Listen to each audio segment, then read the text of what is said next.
Hello and welcome to the show. This is Addis Dialogue from Ethiopian Broadcasting Corporation with Migzachuder. March the 2nd, since 1886, Ethiopians celebrated, which is the victory of Adwa. 115 years later, Ethiopians from different walks of life came together to make the same history, which is the Grand Ethiopian Renaissance Dam, the symbol of African and pride as well, not only for Ethiopians, but also the entire continent, which shows and testifies the possibility in impossible situation.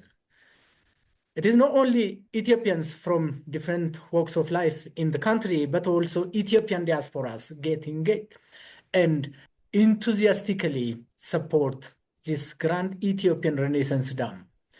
My guest for today is Dr. Tirusew Assefa, is living in United States of America, who wrote different articles and who reviewed also many books and articles, who previously worked in Nile Basin initiatives, a registered engineer, and also recognized fellow by American Society of Civil Engineers. Dr. Tirusew Assefa, welcome to the show. Thank you for having me. Let's start our discussion by a very simple question, which is well known by all Ethiopians and Ethiopia's development partners beyond the continent, Africa. What is Grand Ethiopian Renaissance Dam for you, being a diaspora, Ethiopian diaspora who is living in America? Thank you. It means a lot. It means as many people knows, in terms of the water use in the Nile Basin, it is restricted. Still, there is some claims from the 1959 agreement that people know between Sudan and Egypt.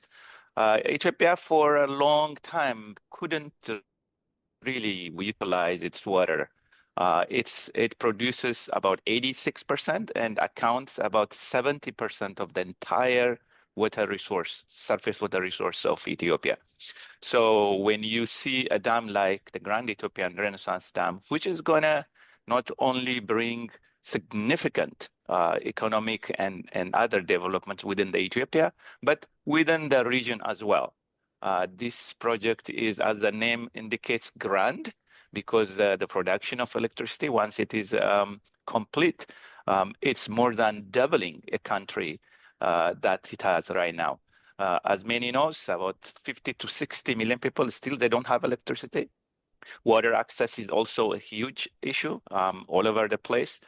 So the expectation is obviously you need a power to drive all parts of your economy.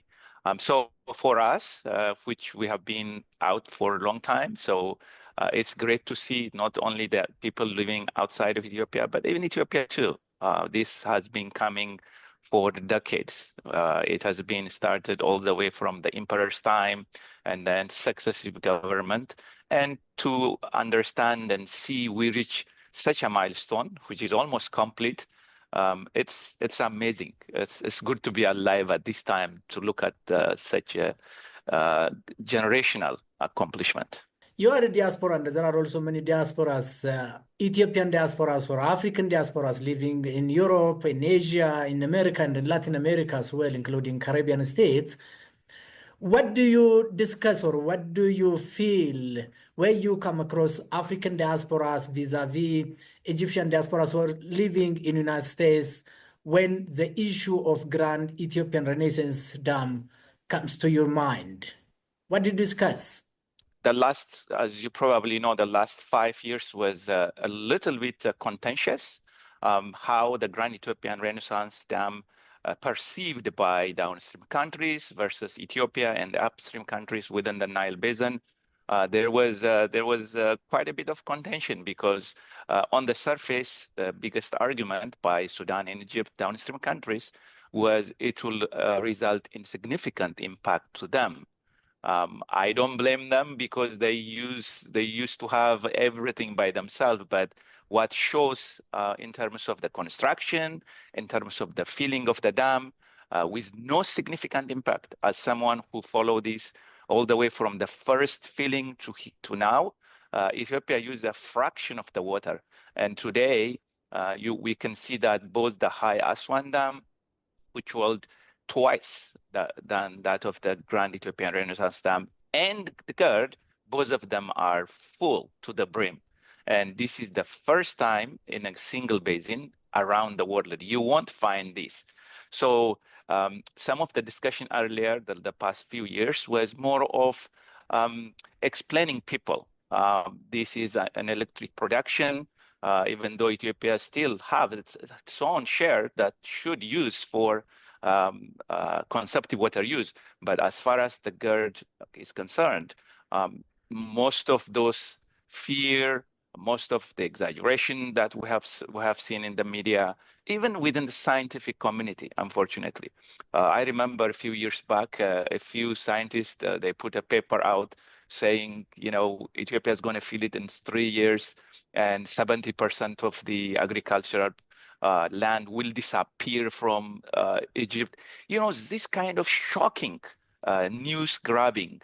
And we have to demonstrate that. In fact, rather than agricultural land disappearing in Egypt, they actually expanded.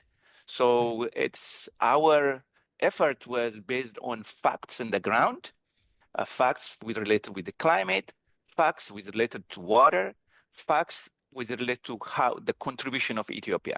So today, when we look back, the truth comes out in a way that without any significant impact that we can see, the dam is full and almost complete. So that's significant achievement. A significant achievement, as you have said, Doctor. What do other African diasporas think of about the Grand Ethiopian Renaissance Dam? One of the things that shocks people is, as the name says, how grand it is. I mean, because I know the specifics, when I start to explain what it means, a lot of people like, wow. I mean, if we think about a size, very interesting. For example, if you look at only the parts which many people they see on the TV where the water overtops, that portion itself is 200 meters. So when the water comes in, it's like the entire sea is moving. The scale is tremendous. Without being able to see it, the picture really doesn't give it a good representation.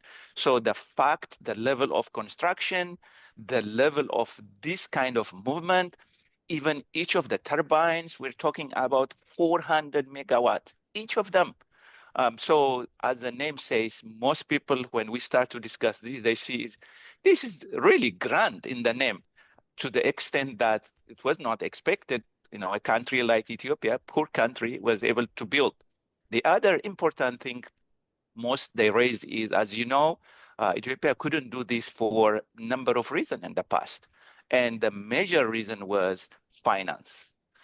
The fact that Ethiopia was able to finance this, all the way from the rich to the poor, people who are on the street, the school teachers, everybody contribute. So one of the things that is a lesson for other African countries also is that it is possible. You can do using a public financing, basically. So that shows, if you wait for some loan from some international organization, you are going to wait a long time. So the idea of doing stuff by yourself, that's a great example. Indeed, this is a great example. Scientifically speaking, you are in a better position because you are an authoritative expert being recognized by the American Society of Civil Engineers regarding the safety of this dam, while some Egyptian scholars underestimate its safety and also where it is built. How do others, those who are in your profession, perceive the safety and the level of this grandness of dam, which we are talking about, Dr. Tirusew? Yeah. So when we say safety, I think there is two things. So one is from structural safety. That means the dam, could it be breached or could it fail? I mean, those are civil related safety. And Those has been debunked for a long time. There are numerous studies of the last decade, and it has been already demonstrated from that perspective. Exactly right, you Obviously, are, yeah. my work is more from the hydrology, with the water safety, in a sense that how much water, and this is more for Sudan than Egypt, by the way. So safety, in a sense, is like I said, Grand Ethiopian Renaissance is really grand. In a way, for example, in August, the amount of water that comes to the site combined, Sudan, all the dam within Sudan cannot hold.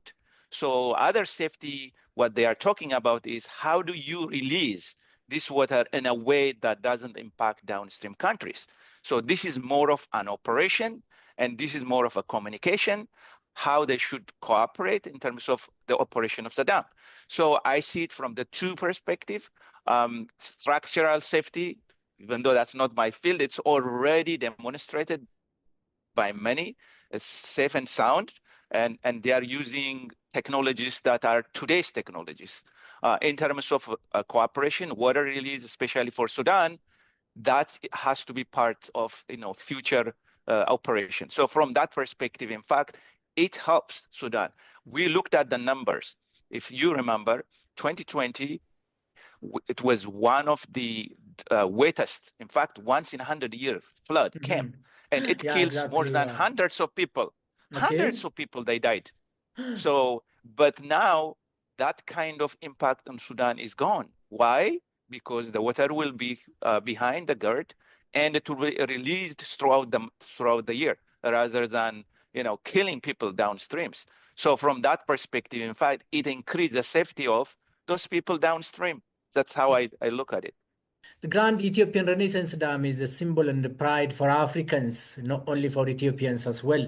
And we don't need to relegate it to the extent that it is only Ethiopian diasporas who have to worry and support this Grand Renaissance Dam. But more than 400 million Africans will get access to electricity at the completion of this dam. So how do other African diasporas engage in supporting and promoting the idea of Grand Ethiopia's Renaissance Dam per se, Dr. Tirusew? The power that will be generated from GERD is significant. Obviously, that the power first has to get to our people, but there is enough. So especially until you grow into that. So that means today, if you want to produce as much as electricity, as much as where the dam is, we are not able, in fact, to utilize all those. So it takes time to build infrastructures. And the next focus, obviously, is on the distribution side, that we have to do a little bit more. That's where we are lacking. But in the meantime, Ethiopia has already shown supplying electricity for the neighboring countries. Recently, Indeed, I yeah, was right, reading you are. news. For Kenya, right, you are, yeah. Kenya, exactly. So that provide, obviously, integration within the neighboring countries. That's significant.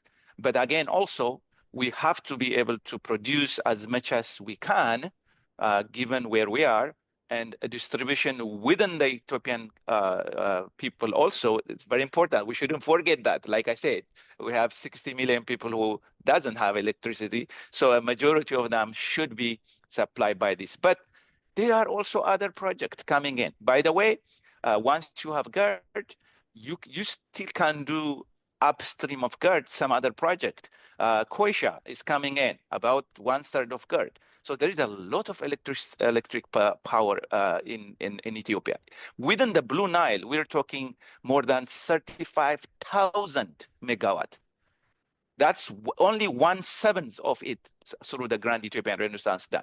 So there is Wow, still a lot of awesome. power, a lot of power that could be used internally for our people, and then also shared for the neighboring countries, so that you bring this economic integration. The same thing if you go to Europe and see in one country, you don't know where the power comes. If you are in Belgium or Holland, you don't know exactly where the power is coming. They integrated so much that it's not important from which place it's coming. as long as it's providing a regional benefit for all of them. That's where they should go. That's where we should go with those integrations going forward. But again, it's both internal and external customers, and the internal has to be given as well a priority. Indeed, yeah, right you are, right you are. But leveraging the idea of Grand Ethiopian Renaissance Dam to the extent of Africanism, just like that of the victory of Adwa, which is the birth or the inception for the Pan-African ideals as well. We don't need to limit it to the extent of only Ethiopian diasporas who are living in Europe or in the United States of America to promote and to inculcate the idea of Grand Renaissance Dam, but also other African diasporas should take part in this. This is also the symbol and the pride for Africans as well, as I already mentioned. How did this glorify and amplify Ethiopia's success, which is success for Africans as well, Doctor? Yes, so this is, and as you know, recently ratified the CFA, the Cooperative Framework Agreement. So that includes the entire Nile Basin countries.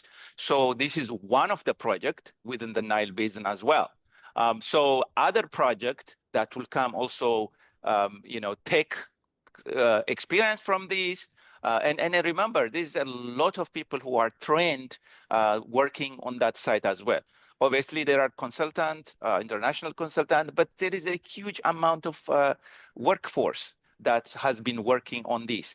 So that workforce could also work within the Nile Basin or within the Ethiopia other areas in terms of building. So the fact that this magnitude of work, this magnitude of project is here, I mean, completed almost, gives, if nothing else, the idea of we can do. Yes, we can also do. So that's significant in terms of, you're not going to wait, like I said, you're not going to wait somebody giving you money for today or project finance. So that it sets a very good example. So from that perspective, I think it shows a huge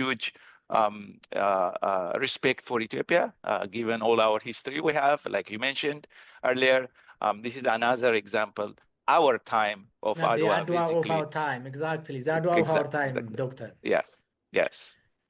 Good. This is the Adwa of our time. The current generation should be proud of because of collective and collaborative engagement. In the successive years since the first day of the Grand Ethiopia's Renaissance Dams launching by the former Ethiopia's Prime Minister Meles Zenawi, 14 years has lapsed. Many Ethiopian diasporas took unflinching stand supporting and promoting the idea of this dam. How did this hard truth should be promoted and indoctrinated to the entire world besides Africa, where Ethiopia and many Ethiopians have no access to electricity so far, close to 65%. Doctor, what's your take on that? Yes, so I think that's the next work we need to do. And like you just said, rightly so, nothing brought together Ethiopians like the Grand Ethiopian Renaissance Dam. You can see it. There is a reason for that, because this is once in a generation project and its impact is huge. I mean, significant, beyond imagination. To get there, obviously, that we have to, we have works to do, but this lays the ground. This laid maybe this will be the time, 20 years, 30 years from now, we look back as a turning point for good. So this would be the time. Once we have, complete this, like I said, there is a, manpower who could do more. The electricity gets into all over the area. I can give you, I'm a water expert, right? So for example, there's a lot of disconnect and so on in Addis, for example. So once you have energy means that you can push water from much lower altitude to high. And as you can imagine, there's like 1,000-meter difference, even with the Addis water service area. So you bring power means, you bring a whole lot of other sectors. Water is related there. Irrigation is related there. So power is where you start, and that gives significant value to what it means today. Very good. By the interest of time, we have to conclude our discussion, Dr. Tirusew, a senior hydrology researcher and expert. Dr. Tirusew Assefa, thank you very much for your time and for your critical analysis and for sharing your ideas as well regarding Grand Ethiopia's Renaissance Dam. Thank you for having me. I appreciate it. Much appreciated. Thank you. Thank you very much. Dear viewers and listeners, by this we come to the end of today's show. Until we meet with another edition of Addis Dialogue program, goodbye for now. You can follow us on different social media platforms of Ethiopian Broadcasting Corporation. Once again, thank you for your being with us. Goodbye for now.